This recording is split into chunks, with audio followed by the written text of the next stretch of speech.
दोस्तों, मैं नसीर तकाले और आप देख रहे हैं आज की न्यूज़। आज की न्यूज़ में आपका स्वागत है। दोस्तों, यहाँ पर संविधान चौक ये अच्छा बनाया जाए, इसलिए साकली उपोषण पर बैठे हुए हैं लोग, और बहुत सारे लोग यहाँ पर साकली उपोषण कर रहे हैं, इसलिए कि इसकी जो संविधान चौक है बिल्कुल ख़राब हो चुका है और वो कभी भी गिर सकता है, और गिरने की वजह से यहाँ पर एक तेढ़ निर्माण हो सकता है, जातिवाद वाद निर्माण हो सकता है। इसलिए यहाँ पर बहुत सारे लोग उपोषण पर बैठे हैं कि इसलिए कि संविधान चौक, इस चौक को अच्छा बनाया जाए और इसको बिल्कुल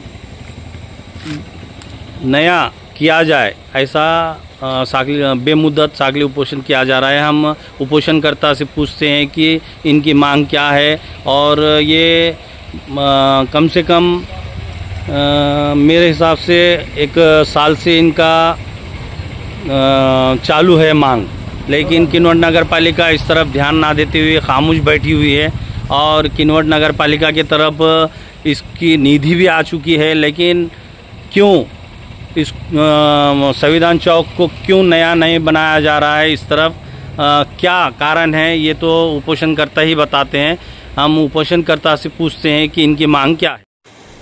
आज जो साकली उपोषण किया जा रहा है, किस लिए किया जा रहा है और आपकी मांग क्या है, और किसको निवेदन दिया गया है, और कौन आपके पास आकर भेंट दी गई है, इसके बारे में बताइए। काल दिनांक 28 पासून बेमुदत साखळी उपोषणाला आम्ही सुरुवात केलेली आहे। साखळी उपोषण करण्यामागचा उद्देश हा आहे की छत्रपती शिवाजी महाराजांचा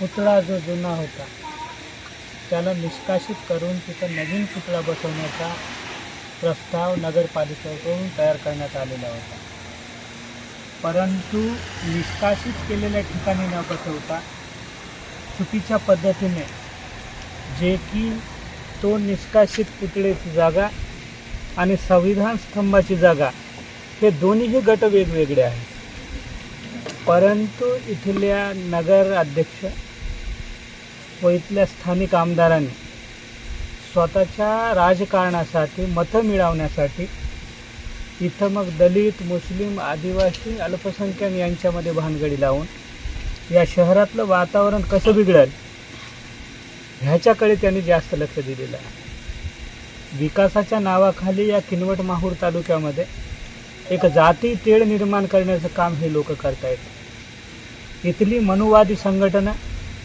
इथली RSS संघटना ही लोकांमध्ये एक वेगळ्या पद्धतीची भावना निर्माण करून, जातीमध्ये तेढ निर्माण करून इथं जाती सलोखा राखण्याऐवजी जाती तेढ निर्माण करत आहे। म्हणून आमचं या माध्यमातून एक सांगणं आहे की ज्या ठिकाणी छत्रपती शिवाजी महाराजांचा अश्वारूढ पुतळा उभारायचा आहे त्याच ठिकाणी त्यांनी उभारलं पाहिजे, आणि ज्या ठिकाणी संविधान स्तंभ आहे, जे की आज देशामध्ये दिल्लीनंतर आज किनवट या ठिकाणी, म्हणजे दिल्ली आणि किनवट या ठिकाणी सर्वप्रथम संविधान स्तंभाची निर्मिती झालेली आहे। परंतु दुर्दैवाने हे सांगावंसं वाटते की इथल्या नगरपालिकेमध्ये या संविधान स्तंभाची आज नोंद नाही आहे, ही सर्वात मोठी लाजिरवाणी गोष्ट आहे। परंतु दुसऱ्या बाजूने आपण जर बघितलं तर या संविधान चौकाची डागडुगी असेल किंवा रंगरंगोटी असेल, याच्यासाठी या नगरपालिकेमधून टेंडर सुद्धा निघाले आहे, तसे पावत्या तसे प्रपोजल पण नाही। परंतु गेल्या तहसीलदाराने, म्हणजे इन्चार्ज म्हणून CO ज्यांना दिलं होतं त्या मॅडमनं, त्यांनी अरेरावी करून हे संविधान रात्रीच्या वेळी पाळण्याचा प्रयत्न केला, परंतु इथले आंबेडकरवादी शिवप्रेमी कार्यकर्त्यांनी त्यांचा हा डाव हाणून पाडलेला। म्हणून काल जिल्हाधिकाऱ्याने बैठक बोलावली होती। चुकीच्या पद्धतीने यांनी जो प्रस्ताव मांडला होता त्या प्रस्तावावर काल चर्चा झाली। येत्या 2 ते 4 दिवसामध्ये जिल्हाधिकारी स्वतः येऊन इथं या ठिकाणाची पाहणी करणार आहेत आणि पाहणी केल्यानंतर नेमकी जागा कोणती आहे आणि याच्या माध्यमातून ते निर्णयसुद्धा घेणार आहे. आता अश्वरूढ पुतळा ज्या ठिकाणी आपल्याला उभारायचं आहे ते ठिकाण म्हणजे इथले नगरसेवक असतील, नगराध्यक्ष असतील किंवा धनदांडगे लोक असतील यांच्या मडग्याचं इथं अतिक्रमण आहे आणि ते अतिक्रमण निघालं पाहिजे. ते अतिक्रमण जर निघालं तर तो पुतळा मध्यभागी बसू शकतो. परंतु हे धनदांडगे हे असं न होऊ देता संविधान चौकाच्या जवळ म्हणजेच बाजूला 10 ते 15 फीटवर मस्जिद आहे. उद्या जाती तेढ निर्माण होऊ शकते, धार्मिक भावना दुखू शकतात. परंतु जाणून बुजून इथली RSS व्यवस्था, इथली मनुवादी व्यवस्था हे स्वतःच्या राजकारणासाठी, आपली स्वतःची पोळी शिजवण्यासाठी हे लोक इथं वेगळ्या पद्धतीने कारस्थान करत आहेत. परंतु इथली आंबेडकरवादी जनता, शिवप्रेमी जनता हा यांचा डाव बिलकुल उधळून टाकेल. म्हणून इथे आज वंचित बहुजन आघाडीच्या माध्यमातून कालपासून बेमुदत साखळी उपोषण इथं चालू आहे. श्रद्धेय आदरणीय बाळासाहेब आंबेडकरांनी सांगितलं आहे, इथला वंचित असेल, शोषित असेल, दलित असेल, आदिवासी असेल, मुस्लिम समाज असेल, यांच्यावर जर एखाद्या पद्धतीचा जर अन्याय होत असेल तर वंचित आघाडीच्या माध्यमातून आपण सर्वांनी त्यांना मदत केलं पाहिजे. याच्या अगोदर तुम्हाला माहीत असेल तिथलं केंद्र सरकार एक कायदा पारित करण्यासाठी एक प्रस्ताव आणलेला होता, त्याला आपण वक्फ बोर्ड असं म्हणतो. त्या वक्फ बोर्डला सुद्धा वंचित बहुजन आघाडीच्या माध्यमातून आम्ही निवेदन देऊन आम्ही सर्वजण इथं विरोध केलेला आहे. माझ्यासोबत वंचित बहुजन आघाडीचे तालुका अध्यक्ष निखिल वाघमारेसुद्धा इथं उपस्थित आहेत. बाकी कार्यकर्ते बाबाबाई आहेत, खानसाहेब आहेत, सगळेच कार्यकर्ते इथं उपस्थित आहेत. सर्व जाती धर्माच्या मी वंचित लोक आज इथं सलोख्यानं नांदतो. परंतु इथे व्यवस्था आम्हाला गुन्हेगोविंदांनी इथं राहू देत नाही. परंतु आम्ही सर्वांनी असं ठरवलं आहे की छत्रपती शिवाजी महाराजांचा अश्वरूढ पुतळा इथं भल्या थाटामाटामध्ये इथं निर्माण झालं पाहिजे आणि इथलं सर्व जाती धर्माचे लोक हे गुन्हेगोविंदानं राहिलं पाहिजे, एवढीच आमची अपेक्षा आहे. म्हणून आज इथे 2 दिवसापासून वंचित बहुजन आघाडी किनवटच्या माध्यमातून छत्रपती शिवाजी महाराजांचा पुतळा हा मोठ्या प्रमाणात, भव्य आणि दिव्य प्रमाणात झालं पाहिजे. ज्या ठिकाणी निष्कासित केलेलं आहे त्या जागेवर झालं पाहिजे आणि संविधान चौकाचे नूतनीकरण झालं पाहिजे आणि कोणत्याही पद्धतीने इथल्या मस्जिदला सुद्धा धोका पोहोचू नये अशी आमची सर्वांची इच्छा आहे.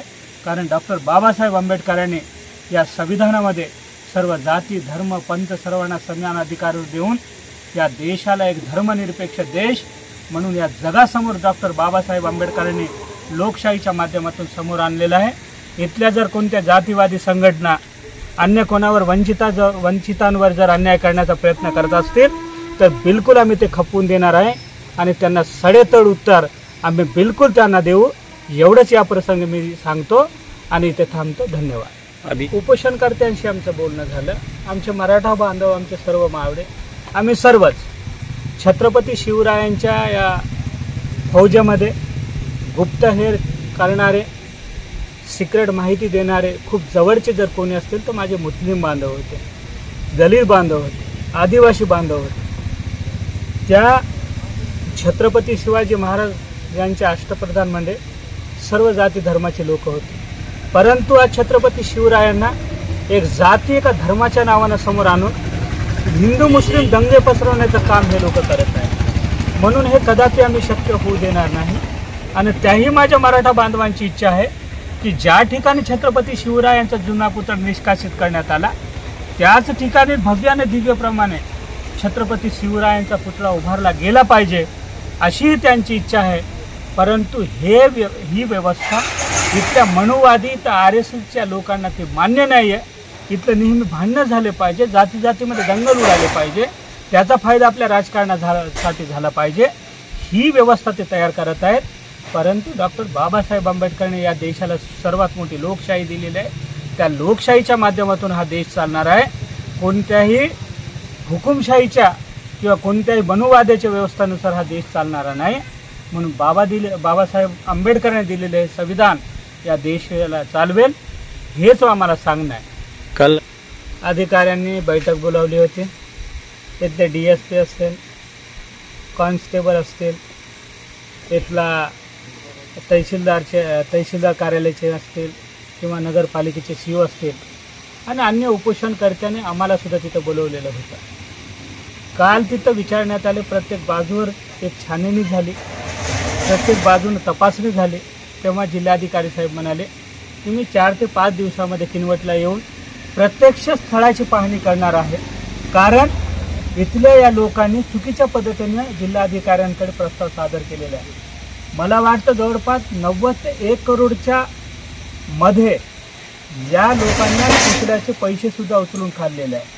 टक्केवारीच्या नावाने या लोकांनी खाल्लेलं. म्हणजे आपण हे लक्षात घेतलं पाहिजे, आज ज्याला आपण महात्मा समजतो, जे आपण दैवत आपण ज्यांना समजतो, त्या दैवतच्या नावाने सुद्धा हे लोक पैसे खातात. म्हणजे याच्यावरून आपण समजलं पाहिजे की यांची मनस्थिती काय असेल, यांचं लेवल कोणत्या पद्धतीचं असेल.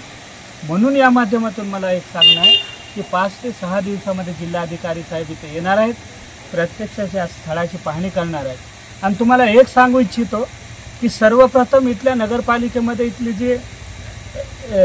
इथले जे सत्ताधारी आहे, त्या सत्ताधाऱ्यांनी एक असा ठराव घेतला की ज्या ठिकाणी छत्रपती शिवाजी महाराजांचा पुतळा निष्कासित केला त्याच ठिकाणी तो पुतळा बसवण्यात येईल. दुसरा ठराव त्यांनी असा घेतला की छत्रपती शिवाजी महाराजांचा जो जागा होता त्या निष्कासित करण्यात आला त्याच्या परिसरामध्ये. पुन्हा तिसऱ्या जागी असे सांगतात की परिसराच्या आजूबाजूमध्ये, म्हणजे परिसराच्या आजूबाजूला. म्हणजे या लोकांनी सर्वांना घुमजाव करण्याचा प्रयत्न केलेला आहे. म्हणून माझी अशी विनंती आहे, जो कोणी दोषी असेल, मला एक सांगायचं आहे की छत्रपती शिवाजी महाराजांचा पुतळा आणून जवळपास 14 ते 15 महिने झालेले आहेत. म्हणजे त्यांची आज विटंबना कुठेतरी केल्या जात आहे. हा विटंबना होत आहे. एखादा पुतळा इथं आणायचा म्हणजे त्याचं बेसमेंट आपण तयार केलं पाहिजे, परंतु कोणत्याही पद्धतीचं बेसमेंट नाही आहे. तिथं पुतळ्या कोणत्या लेवलचा पाहिजे किंवा कोणत्या मीटरप्रमाणे किंवा अंतरप्रमाणे पाहिजे हेही त्यांना माहीत आहे. म्हणून जे या गोष्टीला जबाबदार असतील, उद्या जर जाती दंगली पसरतील, धार्मिक तेढ निर्माण होईल, तर हे जे कोणी निर्माण केले असेल तर त्यांच्यावर फौजदारी गुन्हे दाखल झाले पाहिजे असं आमचं म्हणणं आहे. पुलिस प्रोटेक्शन क्यों नहीं है आपके पास अभी तक? आम्ही पत्र दिलो का, पोलीस स्टेशनला पत्र दिलं, COला पत्र दिलं, आम्ही जिल्हाधिकाऱ्यांना पण पत्र दिलं, सर्वांना पत्र दिलं. पोलीस प्रोटेक्शन देणं किंवा न देणं हा त्यांचा विषय आहे. उद्या जर काही जबाबदार इथं जर काही उद्या घडलं, काही अनुचित प्रकार जर झाला तर याला पूर्णपणे पोलीस प्रशासन जबाबदार राहील.